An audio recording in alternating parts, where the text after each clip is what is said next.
सबसे पहले आपको धन्यवाद रोहित जी, आपके चैनल के माध्यम से सप्लीमेंट्री रिजल्ट की मांग को लेकर जो याचिका दायर, दर्जनों याचिका दायर हुई है और उसके 2 मामलों की सुनवाई आपको हम बता दें। कंप्यूटर साइंस को लेकर जो केस था उसके मामले में सुनवाई हुई है और 4 सप्ताह का समय दिया गया है बीपीएससी की और राज्य सरकार को।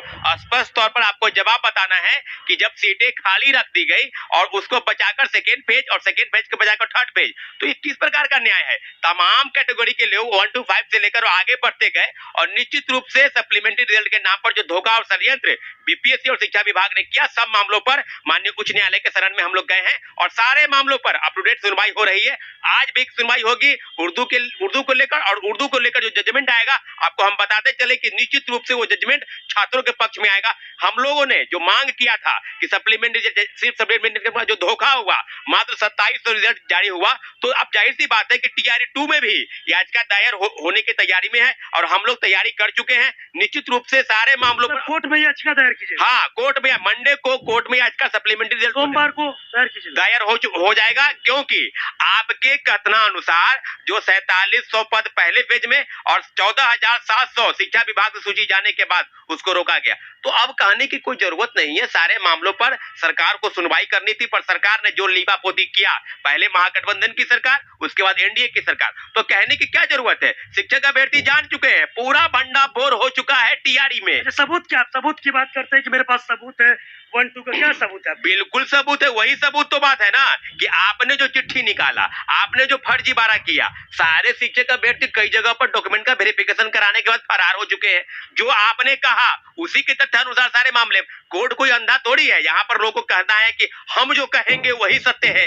के पाठक जो कहे, अतुल प्रसाद जो कहे, तो अतुल प्रसाद जी को क्या हो गया भाई, ट्वीट करते थे, बड़ा ट्वीट करते थे आप। आइए ना भाई, आर्थिक अपराधिकारी ने कहा है ना, अब जांच होगा अतुल प्रसाद पर। जो व्यक्ति ट्रेन लेट होने पर, सारे चीजों पर आपके ग्रीवांस सेल में एप्लीकेशन आया तो आपने कहा, और के पाठक आप देखिए निहत्थे छात्रों अभ्यर्थियों पर, कभी शिक्षकों पर कार्रवाई करते हैं। क्या हो गया, फर्जीवाड़ा पर नहीं बयान आ रहा है, फर्जीवाड़ा कुछ कार्रवाई करके दिखाइए। डीईओ और डीपीओ पर जो बड़े पैमाने में फर्जीवाड़ा डॉक्यूमेंट का बिना वेरिफिकेशन कराए आपने ज्वाइनिंग करा लिया, तो सारे मामलों पर अब तहत खुल चुका है। टीआरई शिक्षक बहाली सीधे तौर पर मैं कहूं तो शिक्षा माफियाओं के हाथ में पहले से जा चुकी थी। पहले से 1 2 दोनों की तो बात तो कह गई है। जो विशाल चौरसिया है और विजेंद्र गुप्ता का बयान आप मिला लीजिए, उसने स्पष्ट कहा है कि पेपर लीक में हम लोग के पास टोटल क्वेश्चन पहले प्रिंटिंग प्रेस में छपने के पहले, तो टीआरई 3 में अब सामने की जो तहकीकात है उस मामले पर बीपीएससी और आर्थिक अपराध इकाई दोनों आमने सामने है।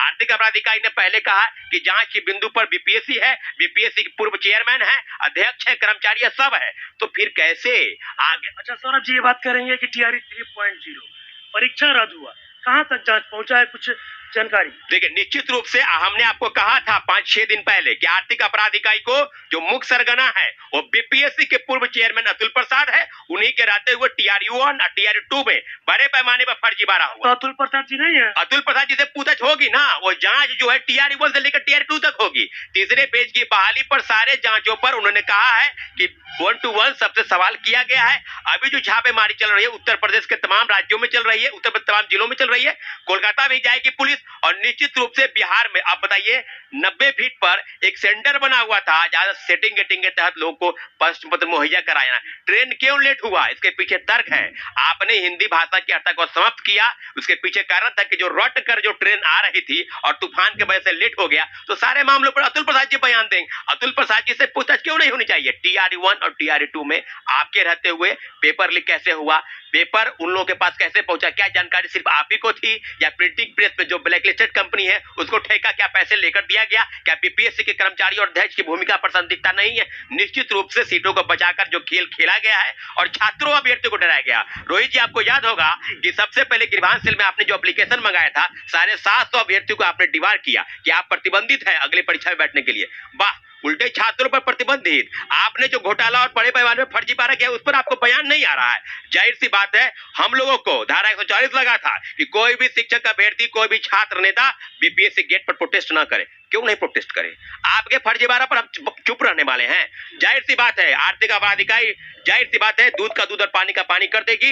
बिल्कुल सही दिशा में जांच जा रही है। बीपीएससी के सारे पूर्व चेयरमैन, अध्यक्ष से लेकर सचिव और परीक्षा नियंत्रक, सबसे पूछताछ होनी चाहिए कि आपने प्रश्न पत्र किन किन लोगों को मुहैया कराया, अगर 10 लाख 12 लाख 14 लाख आपने लिया है तो वहां पैसा किन किन लोगों को पहुंचाया, कोई नेताओं का नाम, कोई कोचिंग इंस्टीट्यूट, कोई सरगना का नाम अगर शामिल है। कई लोगों को गिरफ्तार किया गया है। गिरफ्तार किया गया, लेकिन विजेंद्र गुप्ता का बयान से आपको ऐसा लगता है, प्रतीत होता है कि वो प्लांटेड बयान है, किसी द्वारा ये पढ़ाया जा रहा है कि आप यही बोलना है, यही समझाना है। निश्चित रूप से सारे मामलों की जानकारी आगे की तरफ बढ़ रही है और आर्थिक अपराध इकाई उसी बिंदु पर जांच कर रही है कि जिस 67वीं पेपर लीक में अगर कई सरगनाओं के नाम आते हुए भी उस मामले की तहकीकात नहीं हो पाई। लेकिन इतना जरूर है कि हम लोग इस बार बिल्कुल आर पार की लड़ाई में हैं। आर पार बीपीएससी को अब बताना होगा कि आप अगर किसी भी आपकी जितनी भी परीक्षाएं हुई हैं सब पर पेपर लीक के सबूत मिल रहे हैं। 64वीं से 69वीं की परीक्षा के पे एग्रीकल्चर का जो पेपर 1 और 2 मार्च को हुआ उसके भी प्रश्न पत्र लीक के सबूत वो बता रहा है।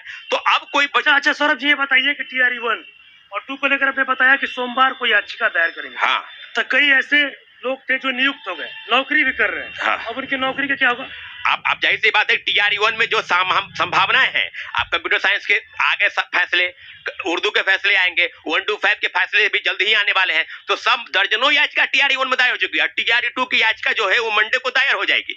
तो आपको जवाब देना है ना कि आपने सीट को बचाकर जो घालमेल किया, जो प्रदर्शन करना आप चाहते थे कि बड़े पैमाने पर हमने नौकरी निकाली 3 महीना में 2 लाख लोगों को, तो क्रेडिट कौन लेगा? नौकरी किसकी जाएगी ना? सवाल पर आपको बता रहे हैं कि जो लोग फर्जीवाड़ा किए हैं उनको एनी हाउ हम बाहर का रास्ता दिखा देंगे, चाहे सड़क से बाहर फेंका, चाहे बीपीएससी को निकालना होगा, चाहे कोर्ट को निकालना होगा। लेकिन जिसने फर्जीवाड़ा किया, जिसने पैसे दे पर बहाल हो गए, वो सोच रहे होंगे कि हम तो बहुत बड़ा तीर मार लिए। याद रखिएगा, तीर नहीं मारने देंगे, आपको कोर्ट द्वारा बाहर का रास्ता निकलवाएंगे कि आपने पैसा देकर बहाल हुआ है। आपके पूरी सर्टिफिकेट की जांच होगी और दोबारा फिजिकल वेरिफिकेशन होगा कि आपको एबीसीडी का अक्षर का ज्ञान नहीं और आप बीपीएससी शिक्षक बहाल हो। 1-2 में नियुक्त जो फर्जी शिक्षक है उनकी नौकरी जाएगी। उनकी नौकरी जाएगी और वो नौकरी वेरिफिकेशन के तहत जाएगी। जो लोग फर्जीवाड़ा किए होंगे वो निश्चित रूप से बाहर होंगे और मेरिट वाले छात्र को घबराने की जरूरत नहीं है। आपके मेरिट पर हमको पूरा भरोसा है। लेकिन इतना है कि इस बिहार सरकार में बीपीएससी और शिक्षा विभाग ने जो खेल किया शिक्षकों की बहाली पर, वो निश्चित रूप से दुर्भाग्यपूर्ण है और इस तरह से बड़े पैमाने में फर्जीवाड़ा होते हुए भी इस राज्य की शिक्षा व्यवस्था नहीं बदल सकती। पूरे गारंटी के साथ मैं कह सकता हूं कि इस तरह का खेल पर्दाफाश हो चुका है, भंडाफोड़ हो चुका है। कौन मुख्य सरगना है, कौन लीडर है, किसके अंदर में ये सारे काम हो रहे थे, कितना पैसा लिया गया, आर्थिक अपराध इकाई की जांच पर पूरा भरोसा है शिक्षक अभ्यर्थियों को। पानी का पानी और दूध का दूध बिल्कुल सामने हो जाएगा। तो दोस्तों, जैसा कि आप सभी जानते हैं, टीआरई 3 जो है पेपर लीक की वजह से रद्द कर दिया गया है और साथ ही जो है अब टीआरई 1 और 2 के लिए भी जांच की मांग लगातार उठ रही है। तो दोस्तों, आप लोगों ने सुना संदीप सौरभ सर ने क्या कुछ बातें बताई हैं। तो फिलहाल इस वीडियो में इतना ही। आगे की अपडेट के लिए चैनल के माध्यम से जुड़े रहिए। धन्यवाद।